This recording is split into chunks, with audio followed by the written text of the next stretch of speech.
If you want to add a payment method in Whop, you're in the right place. In this quick step-by-step guide, I'll show you exactly how to open your account settings, find the payment method section, and add your card securely so you can start using Whop without any confusion. If this tutorial helps, please hit the like button and subscribe for more simple software walkthroughs just like this. Let's get into it. First, make sure you're on the Whop home feed. Once you're on the main page, look to the top right corner and click your profile icon. This will open your account options. From there, you'll want to click the gear icon that appears to the right of your profile name. That gear icon is what takes you into your account settings. Now that you're inside account settings, look at the sidebar on the left. You should see a section called Payment Methods. Click on that, and it will open the Manage Payment Methods page. This is where Whop lets you view, add, and manage the payment methods connected to your account. Next, look for the section labeled Your Payment Methods.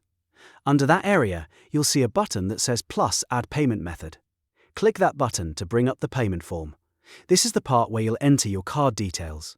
Now carefully type in your credit or debit card information. You'll need your card number, your expiration date in mm/YY format, and your CVC security code.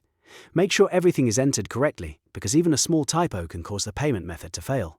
After that, enter the billing zip or postal code that matches the card. This is important because Whop may use it to verify your payment method. If the billing address information doesn't match, the card may not save properly. Once all the details are filled out, double-check everything. One more time, then click the Add button at the bottom of the form. Whop will then save your payment method to your account.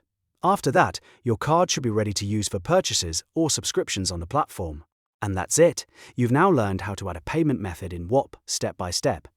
If this video saved you time, make sure to like the video, subscribe to the channel, and turn on notifications so you don't miss the next tutorial. Thanks for watching, and I'll see you in the next one.